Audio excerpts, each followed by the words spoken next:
Maaf videonya kepotong ya. Wah, ini apa namanya? Notifikasi dari Tri ini ganggu banget ya. Kadang mereka itu tiba-tiba muncul pop up apa namanya? Pilihan paket gitu. Jadi buat Tri ini masukan nih, pop up kalian tuh mengganggu banget tuh. Ya SMS biasa aja nggak usah jadi pop up kali. Jengkel jadinya.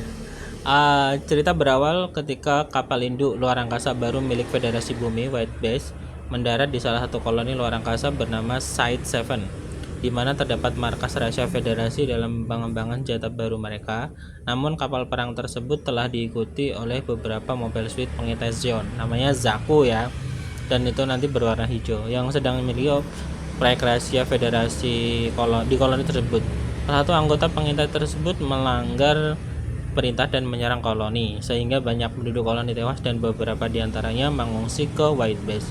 Salah satu dari penduduk koloni, Amuro Ray, secara tidak sengaja menemukan senjata rahasia milik Federasi, yaitu sebuah mobile suit dengan nama kode RX-78 Gundam atau Gundam. Jadi ini RX-78 yang 78, tapi ini generasi kedua berikutnya ya. Jadi ya pengembangan dari yang dipiloti oleh Amurore. Tapi bentuknya sama kayak gini, cuman beda di bagian sini deh. Ini harusnya kalau yang dipilotin sama Amurore ini ininya kuning gitu ya. Terus dan salah satu penduduk koloni dengan mengendari mobil suite baru itu, Amuro berhasil mengalahkan pasukan pengintai Zion yang menyerang. Setelah serangan di koloni Site 7, para pengungsi yang selamat termasuk juga Amuro menjadi kru kapal White Base demi bertahan di tengah-tengah amukan perang. Jadi ini apa kapal perang White Base ini yang benar-benar kru dari militer itu nggak banyak ya. Salah satunya dipimpin sama Letnan Bright ya. Ada Mira itu dia punya lisensi pesawat, akhirnya dia jadi pilot. Di tengah perjalanan, para kru White Base tak jarang dipertemukan dengan banyak serangan dari pasukan Zion yang dipimpin oleh panglima perang mereka yang tersohor bernama Char Aznable. Jadi dia yang pakai topeng tuh. Nah, dia itu nanti mengendarai Zoku red apa ya? Saya kalau lupa. Yang warna merah pokoknya. Walaupun begitu, Char sebenarnya memusuhi keluarga pemimpin Zeon, yaitu keluarga Zabi yang telah merenggut nyawa Zeom Dekan. Nah, ini jadi alasan kenapa di pertempuran di bumi itu dia mengorbankan ini ya, siapa? Gumra apa siapa itu? Pemimpin Zeon sebelumnya sekaligus ayah dari Char yang bernama asli Kaswal Remdekun. Walaupun saling bermusuhan di medan pertempuran, Char seringkali menggunakan kru White Base, terutama Amurore, untuk membunuh seluruh anggota keluarga Zebi dalam usahanya untuk membalas dendam. Amuro juga bertemu dengan cucunya dengan prajurit wanita Zeon bernama Lala Sune. Ini belum muncul ya. Nah, ini mungkin nanti di film ketiga mungkin ya. Namun tak sengaja membunuhnya ketika menghadapi Char, sehingga memperkuat permusuhan di antara keduanya. Di akhir cerita, pasukan antaraksi Federasi Bumi menyerang markas terakhir Zion, yaitu benteng Ebawaku. Di tengah pertempuran, Amuro kembali bertarung dengan Char dan saling menyalahi satu sama lain perihal kematian Lala. Sadar karena lupa akan musuh utamanya, Char menghentikan perang demi membunuh anggota terakhir keluarga Zabi yang masih hidup, yaitu Kisilia Zabi. Ini belum muncul, mungkin nanti di film ketiga.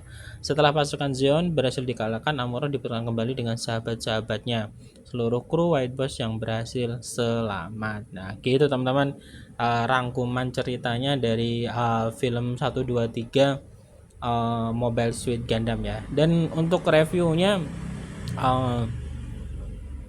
menurut saya ya di tahun itu ya, bayangin ya, tahun 1981, dan secara teknologi pembuatan anim juga masih terbatas ya, tapi bisa menghadirkan cerita dan imajinasi yang begitu keren ya gitu ya. Bagaimana manusia kemudian membuat koloni di luar angkasa, kemudian tentang mobile suit Gundam yang jadi senjata pertarungan di masa depan. Dan yang menurut saya salah satu yang membuat film Gundam itu menarik selain mecha atau robot-robotnya, itu juga jalan ceritanya, intriknya. Jadi saya nggak tahu ya si penulisnya itu punya referensinya itu dari mana, tapi kan sebenarnya nggak asing seperti Zion itu kan ya, di dunia nyata tuh ada gerakan Zionisme ya, bagaimana keturunan Yahudi yang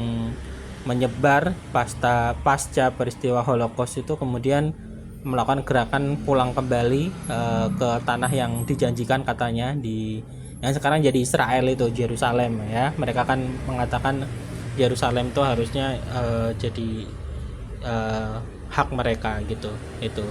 Dan terus tentang Zion itu juga kita pernah dapati di ceritanya film The Matrix ya, dan kurang lebih sama lah perlawanan sekelompok manusia yang ingin merdeka dari sebuah federasi gitu. Tapi dalam hal ini Zion ini di Gundam Universe itu antagonis gitu, dan protagonisnya Federasi Bumi, walaupun juga nggak semua Federasi Bumi itu baik gitu. Kemudian bagaimana konflik-konflik politiknya, bagaimana konflik peperangannya itu menarik ya. Jadi dari sekian banyak series dan filmnya itu, ini film original yang 1, 2, 3, kemudian di Gundam Urban Blood itu juga sama tentang kalau ini lebih ke federasi yang kemudian sudah berlebihan, dan antagonisnya atau protagonisnya yang jadi pahlawannya itu dari kalangan uh, pejuang kemerdekaan atau kebebasan, dan itu latarnya banyak menyinggung di Timur Tengah gitu. Nah, kalau di Gundam Exia atau 000 Celestial Being itu tentang kehadiran Celestial Being ya. Jadi itu benar-benar pihak ketiga yang tidak tergabung dalam federasi maupun apa istilahnya separatis, tapi mereka itu dalam tanda kutip kayak menjaga perdamaian. Jadi ya nggak kayak PBB juga ya, kayak apa ya, jadi dia itu entitas terpisah pihak ketiga. Jadi kalau nanti federasi atau apa yang sudah melakukan aliansi militer, mereka bakal intervensi, karena kalau sudah terbentuk aliansi militer tuh peperangan pasti ada di depan mata gitu, bakal terjadi peperangan gitu. Nah kalau The Witch from Mercury ini secara intrik sebenarnya nggak beda jauh tentang bagaimana konflik Spesian dan Earthian dari koloni yang ada di bumi dan koloni yang ada di luar angkasa. Bagaimana yang di bumi itu merasa ya ketimpangan sosial, ekonomi, kemudian politiknya juga dan segala macam, sehingga mereka lebih resisten. Jadi ya tergantung sudut pandangnya ya. Kalau Artian itu apa yang mereka lakukan itu disebut perjuangan. Nah, kalau Spesian yang melihat konflik-konflik yang dilakukan oleh Artian itu, perlawanan itu ya sebagai aksi terorisme. Ini sebenarnya kayak bagaimana dunia barat dan Eropa memandang Timur Tengah gitu ya. Yang Timur Tengah menganggap mereka perjuangan, yang orang barat menganggap itu aksi terorisme gitu. Nah, itu menarik di Scarlet Witch karena dibumbuin ini temanya anak sekolah dan segala macam gitu. Jadi awal-awalnya itu ya mungkin mencoba untuk menyesuaikan dengan penontonnya generasi sekarang gitu ya. Tapi secara konflik gitu, dan lebih ke perusahaan sebenarnya ya. Konflik-konflik perusahaan juga dimasukkan, bukan hanya antar federasi gitu. Oke teman-teman, saya pikir itu dulu untuk review kita kali ini, yaitu anime versi movie dari Gundam 1, 2, 3. Nah teman-teman yang mau nonton bisa langsung ke channel YouTube-nya Gundam Info. Di situ official, jadi legal, jadi apa namanya, aman lah gitu. Dan hari ini 18 Juni 2023 nanti film yang ketiga itu bakal rilis jam 6 sore ya. Nah, kalau yang Gundam Witch from Mercury itu, The Witch from Mercury itu tayang tiap hari Minggu jam 4 sore di channelnya Gundam Info. Selain itu ada di OTT video kayak ada juga ya, OTT video ada juga. Oke, ada dua part ya karena tadi keputus tiba-tiba. Silahkan tonton videonya, jangan lupa like, share, and comment. Sampai ketemu di episode-episode berikutnya. Dan saya Gundam RX78NT1 pamit dulu.